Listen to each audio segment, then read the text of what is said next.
Okay, this time it really is recording. Good. My name is Bev Johnston, and I came to transformative writing about 13 years ago. And transformative writing has made a big difference in my life as well. I've always written. I write everything down, and I'm so much more comfortable writing than I am speaking. And through transformative writing, I found a community of people who have become friends, people that I can share my thoughts with, people who know me, and I feel very comfortable when I'm in their presence, feeling free to be able to write what I want to write, express what I want to express, and read and share with them. Thanks to Joanne, a very long time ago, these friends are still friends, and we still meet, we still keep in touch, sometimes by email, sometimes we gather, and we have an annual event every year where we get together and touch base for 13 years, the same group.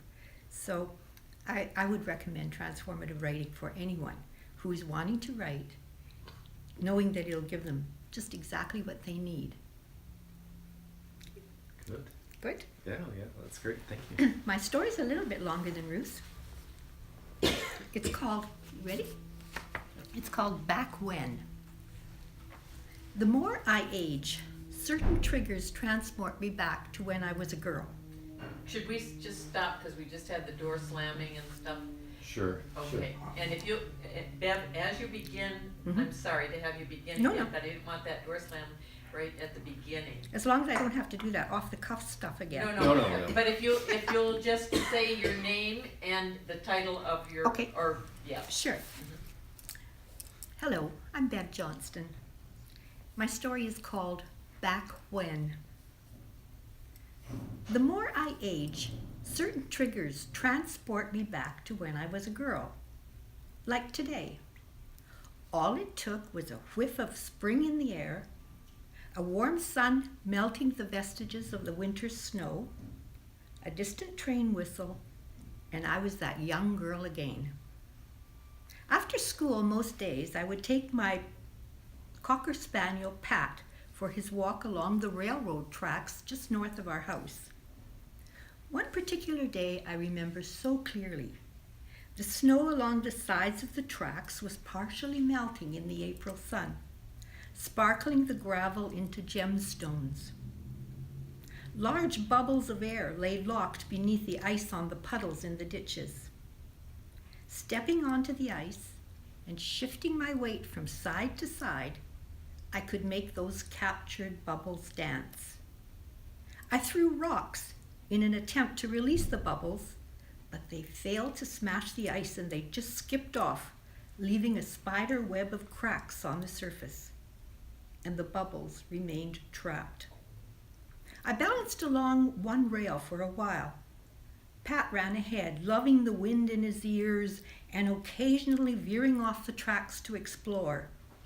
I knew he would regret it later when I pulled matted burrs from his long black coat. Ahead, some railway ties lay stacked beside the tracks. I was wearing my old jeans, so I ignored the creosote and sat down on the ties to watch spring. The late afternoon sun was still strong. The wind was floating occasional clouds above. The willow buds were beginning to swell. Soon, I thought, I will bring scissors and cut some pussy willows for my mum. Suddenly, Pat stopped, turned, stared back down the tracks. I followed his gaze and I saw a figure approaching. And as it neared, I could see it was a boy.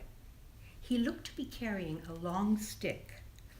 I squinted my eyes to better my vision, and I realized that the stick he was carrying was a gun.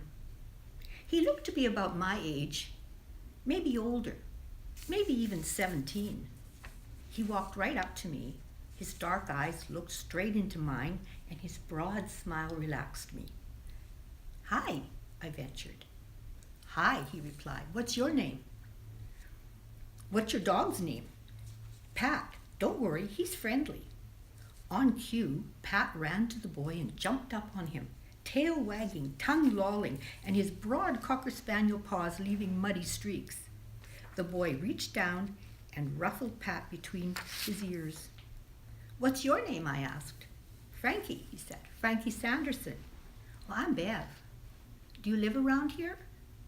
"Yeah, we just moved down here from up north. I live by the river. I came along the tracks to see if I could scout some rabbits to shoot. Can I sit down for a minute?" "Sure," I said, moving over on the tie. I'm not sure why, but I felt myself blushing. And we sat. I learned that Frankie had just enrolled in the Catholic high school. There were 5 kids in his family, but they were all older than he was, and he was the only one still left at home. His mother had died 5 years back. His dad had moved down to the city to find a job and found one with a moving and cartage company. "He's strong, my dad," Frankie boasted. We talked for over an hour that spring afternoon before Frankie said goodbye, and I watched him walk back down the tracks. I sat there a little longer, and I remember I did not feel quite so lonely. Frankie and I met often after that. With Frankie, I walked farther down the tracks than I had ever walked before. I felt safe with him. I showed him the secret spot where the wild lady slippers grew, and I took him over to the remains of the old brickyard. He showed me how to shoot his .22 rifle, how to aim through the V to the bead at the end of the barrel and onto the target. I got good at shooting discarded cans and bottles. He cautioned me about ricochet. I hated it the couple of times he killed a rabbit.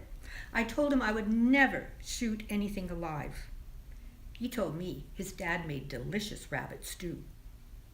Our spring together elapsed into summer holidays and many days walking, telling stories, laughing, sharing our dreams, exploring, becoming aware of ourselves and each other as we were then that long spring ago. September came too soon. School was back in session.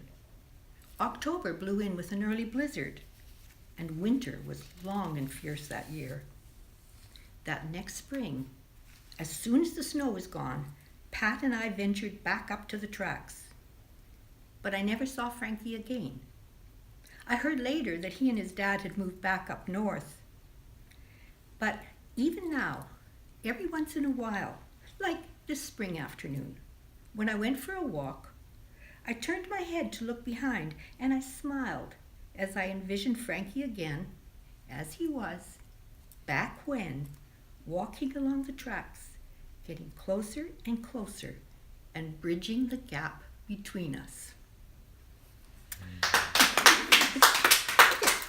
Beautiful. Thank you. Thank you. Oh, Thank you. lovely, But Got me crying. that's triggers. You see, that was about the triggers.